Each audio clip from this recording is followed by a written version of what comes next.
respuestas. Senadora, secretario, presidente, buenas tardes. Un conjunto de preguntas. La primera, la posición del gobierno mexicano será la de respaldar este pronunciamiento que ayer hizo el Senado para suspender cualquier tipo de cooperación bilateral con Estados Unidos en materia migratoria y de lucha antinarco, luego de esta decisión del presidente Trump de militarizar la frontera común. Un segundo cuestionamiento, secretario, es en el sentido de si me da una opinión de lo que ha dicho López Obrador de pactar con el narcotráfico, luego de que le da el aval al obispo de Chilpancingo de haber negociado con cárteles de esa región para que las campañas electorales transcurran en paz. Y una tercera, Gobernación ve focos rojos en esta elección. ¿Hay puntos álgidos en el país que merezcan atención y medidas de seguridad extrema para los candidatos? Muchas gracias, Víctor.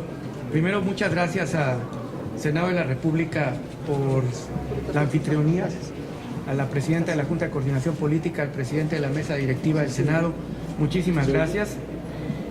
Agradecemos también, y esto es a nombre del presidente de la República, de Enrique Peña Nieto, el pronunciamiento que emanó ayer de la Cámara de Senadores. Lo agradecemos porque muestra con claridad que los mexicanos somos muy unidos cuando se tratan de defender aspectos de dignidad y de, frente a una hostilidad de donde provenga, tener un criterio común en términos de nuestra unidad y mexicanidad. Y desde luego, lo señaló ayer el presidente de la República, él fijará como titular del Ejecutivo y jefe del Estado una posición seguramente en breve. De comentarios de candidatos a la presidencia de la República me merecen respeto. Creemos que estos se deben desarrollar en el ámbito de presentación de proyectos de país y que estas expresiones pues van en esa dirección. ¿Qué proyecto de país quiere cada uno de los candidatos? Y la ciudadanía tendrá que valorarlos. Lo que es un hecho es que desde el punto de vista de gobierno no existe posibilidad alguna de negociar la ley. Porque hay víctimas, porque hay familias que han sufrido, porque hay comisión de delitos y podemos respetar y entender la buena voluntad de cualquier actor social al que mucho respetamos, pero como gobierno no existe posibilidad alguna de negociar la ley. Esta se acata y se cumple y quien generó delitos debe de enfrentar procesos penales ante un juez y resarcirse a las víctimas en todos sus derechos que fueron vulnerados. Y Gobernación ha estado en contacto con el árbitro electoral. Ayer presentamos un protocolo de seguridad, el presidente del INE. Él nos está señalando dónde puede haber focos rojos para el año y el proceso electoral. Estamos muy atentos y en aquellos temas que tienen que ver con cuestiones de seguridad, pues hemos atendido y estamos entrando en un año complejo y desde luego en un fenómeno que es estructural. La segunda pregunta es de Leticia Robles de la Rosa, de Excelsior. Gracias, muy buenas tardes a los tres. Secretario, abundar un poco justamente en este mecanismo de seguridad hacia los candidatos. ¿Cómo actuará en caso de que algún candidato no quiera la protección y que vaya a desarrollar su campaña de tierra en alguna zona de alto peligro? E insistirle, acaba usted de decir que es el INE quien les dará de alguna manera las zonas donde puedan requerir el mayor apoyo. Sin embargo, es la Secretaría de Gobernación la responsable de la seguridad. Además de Guerrero, donde ha habido ya ataques y muertes de candidatos, Tamaulipas, Veracruz, Puebla, ¿qué otros estados, desde la perspectiva de la Secretaría de Gobernación, son estos puntos de mayor vulneración que puede haber de inseguridad para los candidatos? Y preguntarle también, secretario, si me permite, y ya que lo veo con los presidentes de los órganos de gobierno del Senado de la República, ¿cuál es la agenda que le interesa al gobierno de la República sacar en este periodo que termina en 20 días? Estamos hablando de varios pendientes, entre ellos tiene que ver el robo del huachicol o el robo de combustibles. Me gustaría conocer la valoración que tiene la Secretaría de Gobernación sobre esta minuta y que ya está a punto de salir en el Pleno del Senado de la República. Muchísimas gracias. Muchas gracias, Leticia. El INE, como árbitro electoral, lo que nos está marcando son aquellos focos rojos donde ellos detectan problemas para el ejercicio de su función constitucional, que es el desarrollo de las campañas políticas. La ley da una atribución en la Ley General de Instituciones y Procedimientos Electorales al presidente del Instituto Nacional Electoral. No es una atribución al Consejo, es directa, así lo señaló el legislador, al presidente, para que él pueda solicitar a la autoridad civil cuidado, protección o seguridad a candidatos, y la ley hace el señalamiento expreso, o a candidatos a la presidencia de la República para el desarrollo de su campaña política. Es una decisión de los candidatos, de los partidos y de las campañas solicitarle al presidente del INE, una vez que han sido ungidos como candidatos, que la ley les da tal carácter, las medidas necesarias para su protección. El gobierno de la República está en la mejor disposición para, con protocolos de actuación que se tienen desde hace años, poder proporcionar esta seguridad a el ejercicio del desarrollo de las campañas políticas y de nuestro sistema democrático. Lo mismo los gobiernos estatales en el ámbito de su competencia y los órganos estatales electorales. El gobierno de la República no claudica, y no puede hacerlo, de obligaciones que la Constitución le señala en materia de seguridad pública, que están consagradas en nuestro artículo 21 constitucional y que también le da atribuciones y obligaciones a otros niveles de gobierno. Eso es una obligación y se tienen que dar resultados. Sobre eso se ha estado trabajando en el diseño de programas como el programa Titán Escudo, con toda transparencia, dando a conocer semana a semana en dónde avanza y dónde tiene que haber entrada de fuerzas federales en apoyo a la seguridad pública local o de plano competencia federal directa. Y las prioridades de la agenda las han marcado claramente las bancadas, los grupos parlamentarios. El gobierno de la República está atento al desarrollo de esas discusiones. ¿Pero qué opinas sobre del robo del huachicol, esta estrategia fiscal y de aumentar penas?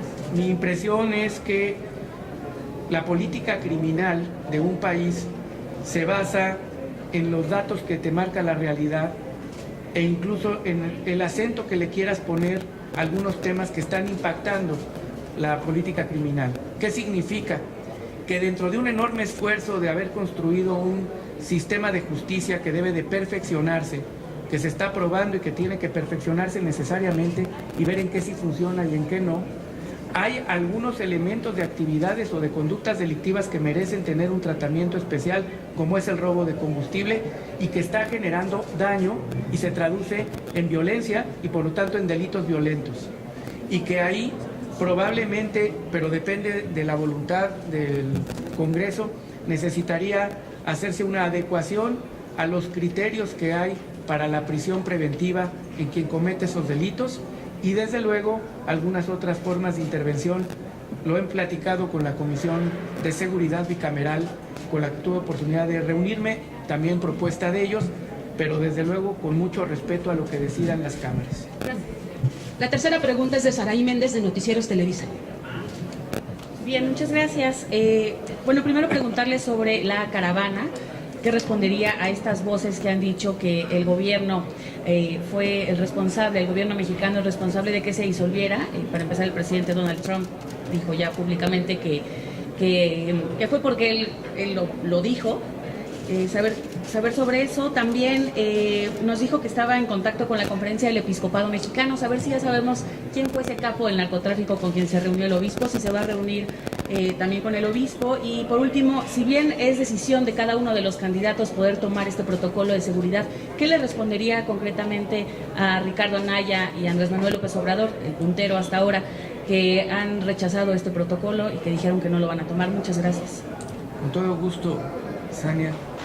La caravana de migrantes, el Vía Crucis de migrantes, es un suceso que se da desde hace muchos años en nuestro país, y que el ingreso de personas, fundamentalmente del Triángulo Norte Centroamericano, en una caravana migratoria que concluye en muchas ocasiones, en otras no, en la frontera norte, es algo que el gobierno mexicano ha tratado en el marco del absoluto respeto a los derechos humanos y de protección a migrantes, y que en los últimos años la Comar y el Alto Comisionado de Naciones Unidas en materia de refugiados le ha solicitado al gobierno mexicano estar muy pendiente y velante de este proceso, como ocurrió este año.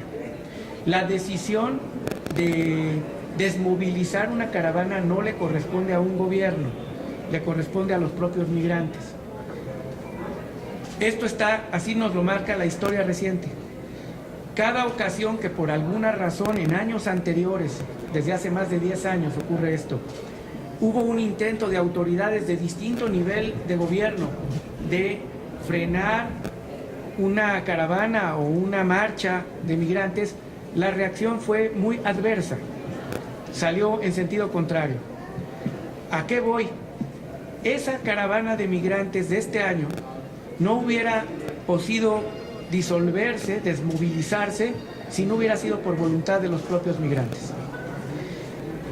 ¿Qué hizo el gobierno mexicano? Mostrar una actitud de diálogo y de protección a los derechos humanos permanentes. Dar entradas temporales para que puedan retornar a sus países de origen. Garantizar trato humanitario a aquellas mujeres que venían con niños o estaban embarazadas. Y resolver los temas que están pendientes en la Comar desde hace mucho tiempo. Y con esto se logró un acuerdo, se logró que tuvieran por cumplidos sus objetivos y desde luego desmovilizarse. Esto no fue producto de un tuit, ni creo que los migrantes le hicieran mucho caso a un tuit emanado de donde fuera.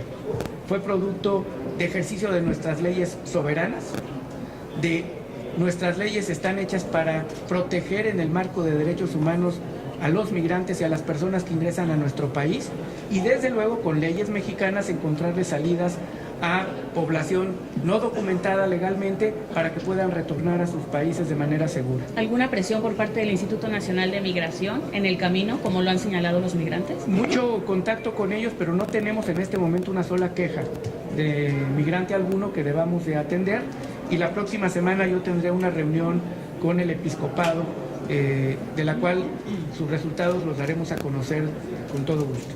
El protocolo de seguridad, perdón, para los candidatos. El protocolo de seguridad es un mecanismo muy profesional de un acto de cumplimiento de obligaciones también que enmarca la ley, que en el caso de candidatos presidenciales, incluso el Estado Mayor Presidencial generosamente le pone a disposición al INE un protocolo y elementos materiales y personales para que esto se pueda desarrollar de la mejor manera en los mejores intereses de un país democrático y corresponde a los candidatos tomar o no tomar una alternativa que se está ofreciendo de buena fe para el mejor desarrollo de sus campañas.